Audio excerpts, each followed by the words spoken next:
of systemic racism in every area of life. The disparities in family wealth, incarceration rates, political representation, and education are all examples of systemic racism. Now we reach the crux of the matter. The basic idea here is that any inequality can be chalked up to systemic racism. We are now ghost hunting. Notice, they've said nothing in this video about incarceration. Nothing about incarceration. The simple assumption is that if more black people percentage-wise are arrested than white people, that must be due to systemic racism and not due to the number of crimes being committed by individuals who make a decision to commit a crime. When it comes to representation, the truth is there are many, many black Americans in Congress. We've had black presidents of the United States. People choosing to run and people choosing to vote, that is an aspect of American freedom. And when it comes to education, there are plenty of affirmative action programs that exist at virtually every major university. In fact, there are entire university systems like the University of California that have gotten rid of the SAT and the ACT as admissions criteria specifically because they weren't allowing enough minority students to attend. So to attribute all inequality to systemic racism is simply to say that everything you don't like must be due to systemic racism. Unfortunately, the biggest Okay, again, I think we talked about the schooling a lot, right? But he also talks about incarceration. He's like, oh, this is like the crux of the matter, right? It's not just that you see, like, look, I kind of look at things from like, it's like what you were saying earlier, Eli, about the data, right? It's like, I think I look at it from like a statistical point of view, right? It's not just that it's not just that you're looking at the proportions, right? It's like you're seeing a statistically significant difference in the proportions, right? So the proportions that you're seeing don't match something that you would expect to see due to random chance, right? And so that requires that you take a look further into the issue, not just to go with like a comically simplistic response like what he said of, well, you know, they just commit more crimes. It's like, well, yeah, there are more crimes being committed, right? But people don't just wake up when they say, oh, I'm going to go rob somebody, right? Like, it's not just that, like, why are these people committing more crimes? Why are more crimes being committed? He doesn't even look into anything. He just kind of states this and just says, yep, okay, that's it. There's nothing else going on. Nothing to see here. Let's move on. So this is kind of, I think that point was kind of irritating to me. What's irritating to me, just one quick point, is he's a very smart guy. This guy isn't dumb.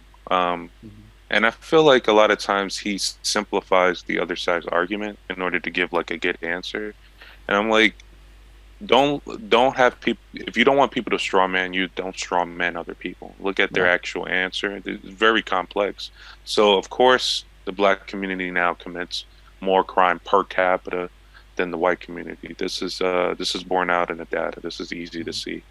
But what about people? Just look at individual cases. If you have a black person and a white person that commit similar crimes, similar situation in the background, why do black people tend to get harsher sentences? And this is also borne out in the data. So this is something that you have to explain.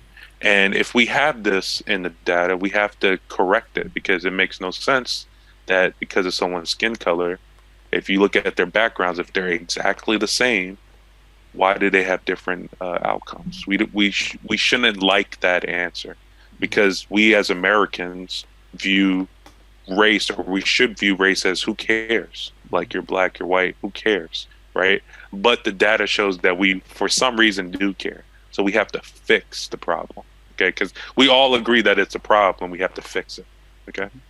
The biggest challenge with systemic racism is that there's no single person or entity responsible for it, which makes it very hard to solve.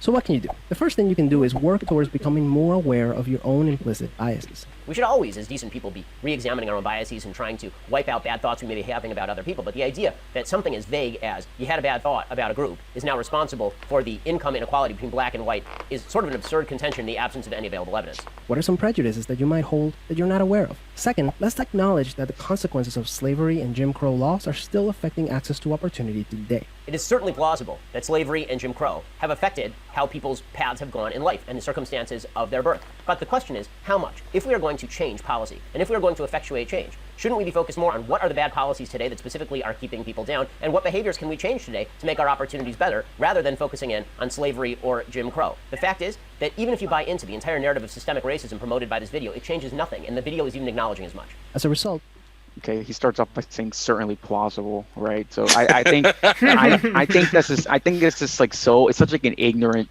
and arrogant thing to say, right? And even earlier when he was talking about redlining in Chicago, he said, oh yeah, well obviously historically, like, it affects things, right?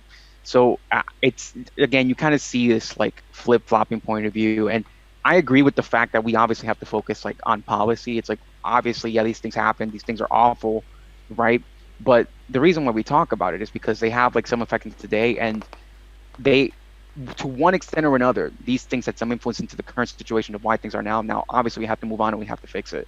But I think what pisses me off there is that he just says, "Oh, well, obviously, right? Like, it's certainly plausible that these things happened, right? Like, if you buy into the argument that these things affected anything, right? When just earlier he was talking about, well, obviously these things affect things. So I think that sometimes I just think that he's arrogant just for the sake of like being arrogant, or maybe he's straw manning a point of view because he doesn't agree with it. So it's just frustrating. So, anyways. Okay. We should support systemic changes that create more equal opportunities for everyone. Increasing public school funding and making it independent from property taxes would be a great start, so that poor and wealthy districts can receive equal access to resources. The suggestion that simply pouring money into public schools is somehow going to be the solution has been belied by nearly every independent study ever done of public education. Obviously, we should be spending more on schools where not enough spending is going on, where there aren't school books or there aren't enough desks. But the real problem that's existing in educational performance has very little to do with income and a lot more to do with the access to educational opportunity provided in homes. If you have a single family home, it is very difficult for mom to be able to help with homework. If you don't allow kids to go to better schools outside their neighborhood, rather than simply pouring money into failed neighborhood schools, then you're not really granting opportunity. Systemic. Did it pause? Yeah. Okay, so this is my first pause of the day. So like he agrees, like we might disagree with some things, but he agrees that education at the home is very important. Basically, more education when they're younger is probably very important. So I feel like he should be open to the idea of universal pre-K. This, I think, would be a very good solution to one, having kids parents not stay at home forced to watch their kid when they're poor, and not necessarily providing the education that you would want in a society. Why don't you give them a place where they can learn when they're 1, 2, 3, 4, before kindergarten, in order for them to catch up to their counterparts, so that when you're in kindergarten, you don't have someone that's amazing and another kid that's just starting to learn, right? Yeah. Because he probably would agree the first 5 years, and I think probably you two would also agree, the first 5 years of your life are a significant way for you to catch up to the rest of the society if your parents aren't doing well. If you do really well your first 5 years, as in you're hearing a lot of words, you're getting your 1, 2, 3s and your ABCs earlier on, you're more likely to do well in school. So we should probably implement that policy, and it's probably significantly cheaper than paying for welfare at the back end when they're 20, 21, 22, or significantly cheaper than paying for, food stamps when they're older. You give them the education earlier and they're more likely to succeed later on in life. It's just cheaper. Yeah, no, those are good points. Systemic problems require systemic solutions. Luckily, we're all part of the system, which means that we all have a role to play in making it better. Peace. It's easy enough to say that we all have a role in making the system better, but when you suggest very few practical solutions other than rote democratic policies that have been failed nearly every time they've tried, it makes it difficult to believe this isn't just a political ploy, rather than an argument in favor of bettering individual human lives. To deny the effects of history would be idiotic. History obviously has consequences. And to deny that racism exists would be similarly idiotic. But to attribute every problem in American life to racism or inequity is to be foolish and counterproductive, and not to make the world a better place. For more on a lot of these topics, go check out my brand new book. Okay, that's it. Yeah, I mean, I think at the end he pretty much mentioned some of the we were talking about. Like I feel like he acknowledges it and then like disregards it just whenever I think it's convenient. And he kind of brings the politics into this, and he has a point in the fact that the video really didn't say much in regards of like, here's maybe exactly in regards to solutions, right?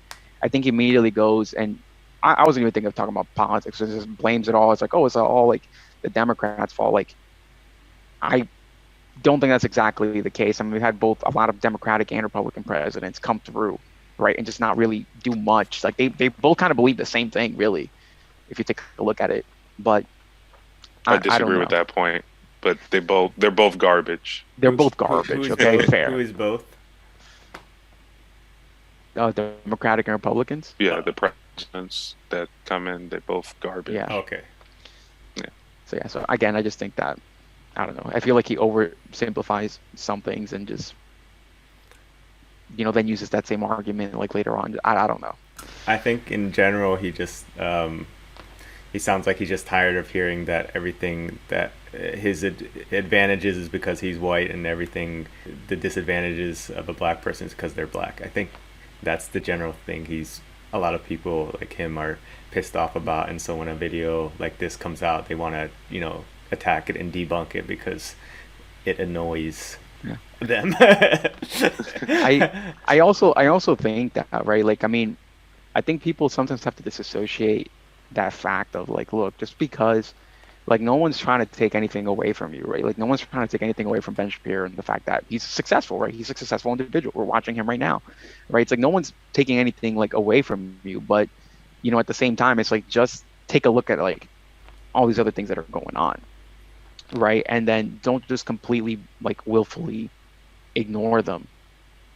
I mean, I don't know. I just feel like he just kind of completely disregards some things when he just doesn't agree with him, when it doesn't match with like his political like ideology. And I don't know. I think to some extent, I feel like he's kind of closed-minded. Is how I would ultimately put it. He's an ideologue. Oh no, go ahead. Final thoughts from you, Elijah, before my final thoughts is, you know, I like listening to him because I like hearing his viewpoints. I think he's a very smart guy, so I want to hear his viewpoints because it's very different from mine, and he might have answers that I haven't thought about. But the problem is, it's hard to listen to him sometimes when he denies, I think, obvious facts. And then also, he says that people don't have solutions when he's actually not offering any solutions himself in the actual video. But I didn't hear any solutions at all either. Yeah, so, you offered at least one or two. Exactly, like pre-K. Exactly. Like, at least I'm trying, and then let's look at the evidence and see if it works. But he's not offering any solutions. He's kind of like, let people do what they want. That's how I view him. So yeah, that's my final thoughts. Okay. Thanks for watching, viewers. Thank you. Thank you, guys. Yeah, I hope you guys learned something. Elijah, you're not doing it. Still not doing that shit. Oh man. Okay. All right. Well, if you watched all this, thank you. We really appreciate it. And again, if you have any thoughts, comments, disagreements, just feel free to leave them. We enjoy these conversations, and we talk about all this stuff amongst ourselves. Okay. So you know, we'd love to. So why not do it in a video, right? So why not do it in the video? So if you guys have any like, you know, commentary or anything that could help us, you know, change our point of views, or, you know, point out facts that we're not aware of, just please feel free to let us know. All right. Cool. See you guys next time. See you guys next time. Right. That was funny. You had that marker there.